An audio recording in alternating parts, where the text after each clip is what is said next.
حضرت عمر رضی اللہ تعالیٰ عنہ قائد خلافت ہے، بیت المقدس کا محاصرہ کیا گیا، فصیل بڑی اونچی، شہر اندر سے سیلف سفیشینٹ، حملے کا راستہ کوئی نہیں، محاصرہ طول کھینچ رہا ہے، لیکن ان کے پاس رسد بھی موجود ہے، پانی بھی موجود ہے، وہ دروازے بند کر کے بیٹھے ہوئے۔ بالآخر اللہ تعالیٰ کی مشیت کا ظہور کیسے ہوا؟ ان کے کچھ علماء آئے فصیل پر، کہا دیکھو مسلمانوں، تم قیامت تک بھی یہاں پڑے رہو گے محاصرہ کر کے، ہمارا یہ شہر فتح نہیں ہوگا۔ ہاں، ایک درویش بادشاہ کے ہاتھوں یہ شہر فتح ہونا ہے، لیکن تمہارے اندر ہمیں وہ نظر نہیں آ رہا۔ ابو عبیدہ بن الجراح رضی اللہ تعالی عنہ، امین هذه الامہ، ان کا فوراً ذہن گیا وہ درویش بادشاہ مدینے میں بیٹھا ہوا ہے، عمر رضی اللہ تعالی۔ اب ایک اور عمر بھی ہے جو قندھار میں بیٹھا ہے، نقشہ وہی ہے، سادگی کی حد تک نقشہ وہی، بالکل وہی، اپنی آنکھوں سے دیکھا ہے، وہی سادگی۔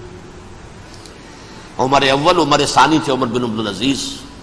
اب ایک اللہ کے فضل سے اللہ تعالیٰ ایدہ اللہ بنصرتہ، اللہ تعالیٰ ان کی نصرت فرمائے، دشمنوں کو ان کے مقابلے میں نیست و نابود کرے۔ انہوں نے ریکویسٹ بھیج دی کہ حضور تشریف لائیے، یہ شہر فتح ہو جائے گا۔ وہ ہے سفر تاریخی، اتنا طویل سفر، تقریباً 700 میل، ایک اونٹ، ایک خادم، ایک منزل پہ امیر المومنین اوپر بیٹھے، خادم آگے چل رہا ہے، اگلی منزل پہ خادم اوپر بیٹھا ہے، امیر المومنین آگے جا رہے ہیں۔ اور جب پہنچے ہیں تو وہ باری تھی خادم کی، انہوں نے ہاتھ جوڑ دیے، حضور خدا کے لیے تم کیا کہیں گے لوگ، وہ میرا برا حال کر دیں گے، تمہیں شرم نہیں آئی؟ امیر المومنین پیدل آگے چل رہے ہیں نکیل پکڑ کر، اور تم بیٹھے ہو اوپر براجمان ہو۔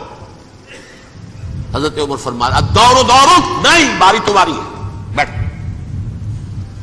اس حال میں پہنچے، اور پھر یہ کہ ابو عبیدہ بن الجراح آئے ہیں، استقبال کیا ہے تو دیکھا ہے اس حال میں چلے آ رہے ہیں، عمر نکیل پکڑے ہوئے چلے آ رہے ہیں، اور کہتے ہیں کہ کہیں کیچڑ ویچڑ تھا، جوتے خراب ہو گئے تھے، وہ بھی اتار کے ہاتھ میں پکڑے ہوئے، کپڑے تو تھے ہی پھٹے ہوئے۔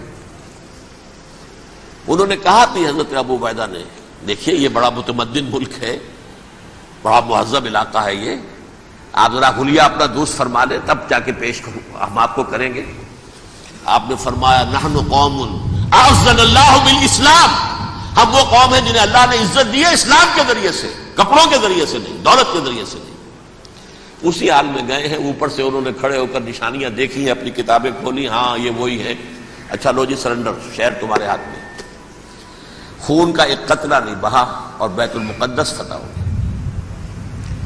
لیکن اس وقت حضرت عمر نے ایک نرمی یہ کی کہ یہودیوں کے لیے بھی اسے اوپن سٹی قرار دے دیا۔ یہ احسان عظیم حضرت عمر کا، اس سے پہلے یہودی آ ہی نہیں سکتا تھا، داخل ہی نہیں ہو سکتا تھا، وہاں وہ آ کر وزٹ نہیں کر سکتا تھا، زیارت نہیں کر سکتا تھا اپنے مقدس مقامات کی۔ حضرت عمر نے یوں سمجھیے کہ تقریباً 550 برس کے بعد ان کے لیے راستہ کھولا ہے کہ ہاں تم آ سکتے ہو، زیارت کر سکتے ہو۔ لیکن یہ عیسائیوں نے لکھوایا معاہدے کے اندر، انہیں یہاں آپ آباد ہونے کی اجازت نہیں دیں گے، لیکن کم وزٹ دی پلیسز، دیکھیں، زیارتیں کریں اور جائیں۔ یہ معاہدہ حضرت عمر کا ہے رضی اللہ تعالیٰ عنہ، جو پھر خلافت راشدہ کے بعد بنو امیہ نے بھی اس کو آرڈر کیا، بنو عباس نے کیا، پھر جو ہمارے یہ ترکوں میں اندر خلافت آئی تو ترک خلفاء نے بھی اس معاہدے کی پوری پابندی کی۔ فلسطین میں آ سکتے ہیں یہودی صرف زائرین کی حیثیت سے، وہاں آباد نہیں ہو سکتے۔ اب آئیے اگلا دور آیا حضرت عثمان کا دور خلافت۔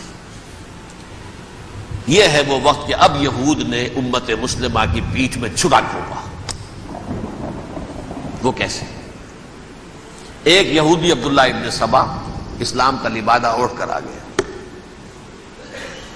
معاشرے کا جائزہ لے لیا، ان میں بنو ہاشم اور بنو امیہ میں جو پرانی کشاکش تھی اس کے کچھ نہ کچھ جراثیم باقی ہیں، اگر ان کو ذرا بھڑکا دے تو مسلمانوں میں انتشار پیدا ہو جائے۔ کہا یہ عثمان کون ہے؟ یہ تو بنو امیہ میں سے ہے، یہ حق تو بنو ہاشم کا ہے، خلافت ان کے پاس ہونی چاہیے، محمد کے تو رشتہ دار وہ ہے صلی اللہ علیہ وسلم۔ عوام الناس کے اندر بات پھیلنی شروع ہوئی۔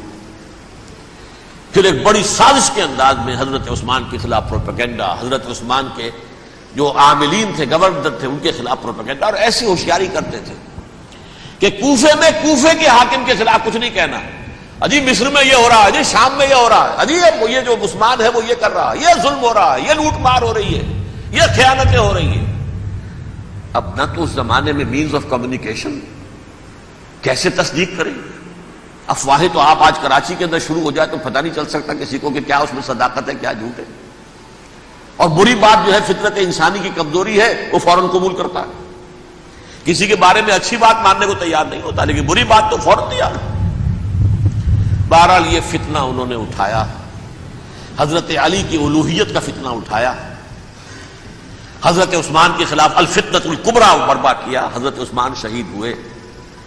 اس کے بعد 5 برس تک مسلمان ایک دوسرے کی گردنیں کاٹتے رہے، باہمی خانہ جنگی ہوئی، امت کو وہ زخم لگایا ہے جو آج تک جس سے خون رس رہا ہے۔ یہ شیعان عثمان اور شیعان علی تھے جو بعد میں پھر سنی اور شیعہ ہو، اور آج تک فتنہ کس نے جگایا؟ ایک عبداللہ ابن سبا یہودی اور اس کے کارندے، شیطان کا ایجنٹ، اور انسانوں میں سے بھی اس کے جو بھی حواریین تھے اور شیطانوں کے اندر سے بھی تھے، انہوں نے بھی اس آگ کو بھڑکایا۔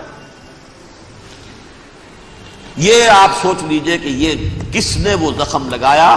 یہودی۔ اگلا دور آیا، خلافت راشدہ ختم ہوئی، بنو امیہ کا بھی دور کافی گزر گیا۔ طارق ابن زیاد 712 عیسوی میں حملہ کرتے ہیں اسپین پر۔ اسپین اس وقت عیسائیت کا بہت بڑا گڑھ، بڑے کٹر ترین عیسائی جو ہے وہ اسپین میں تھے، لہذا یہودیوں کی وہاں بہت پٹائی ہوتی تھی، بہت پٹائی ہوتی، میں بتا چکا ہوں، دشمنی تھی ان کی تو چلی آ رہی تھی عیسائیوں کے ہاتھوں یہودیوں کی، وہ تو سن 300 عیسوی سے ایمپرر کانسٹنٹائن کے بعد سے شروع ہو گئی تھی۔ اس حوالے سے یہودیوں نے اس وقت چالاکی یہ برتی، کچھ راستے واسطے بتائے، کچھ مدد کی طارق ابن زیاد کی۔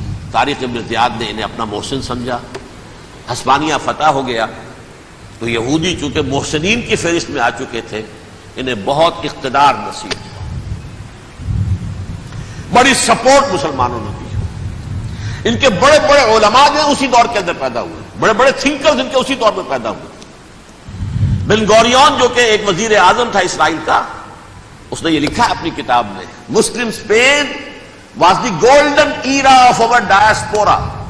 وہ ڈائسپورا جو 70 عیسوی سے شروع ہوا تھا اور 1917 عیسوی تک جاری رہا ہے، اس میں سے گولڈن ایرا ہمارا جو تھا وہ مسلم اسپین تھا۔ ہسپانیہ میں بیٹھ کر ہم نے عیش کیے،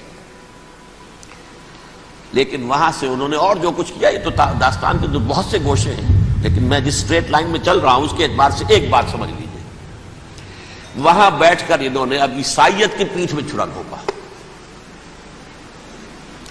پروٹیسٹنٹ مذہب پیدا کیا، تقسیم کر دیا، جیسے شیعہ سنی کی تقسیم، عبداللہ ابن سبا، رومن کیتھولک اور پروٹیسٹنٹ کی تقسیم، یہودی علماء۔ ہوتا کیا تھا؟ ہسپانیہ کی یونیورسٹیاں ہیں، کارڈووا میں ہے، ٹولیڈو میں ہے، گریناڈا میں ہے، غرناطہ، قرطبہ، تولیتلا، اور وہاں آتے تھے لوگ، فرانس سے چلے آ رہے ہیں نوجوان پڑھنے کے لیے، جرمنی سے چلے آ رہے ہیں، اٹلی سے چلے آ رہے ہیں، 3 ہی ملک قریب ترین پڑھتے ہیں سینٹرل جو یورپ کے ہیں۔ یہاں پر جو ہے وہ اسلام جو نور پھیلا رہا تھا اس سے بھی مستفیض ہوئے، جہالت کے جو ہے پردے ان کے وہ چھٹے، اس کے ساتھ ہی وہ یہودی وہاں ان کے اندر جو جراثیم داخل کر رہے تھے وہ اس عیسائیت کے خلاف بغاوت تھے جو اس وقت دنیا میں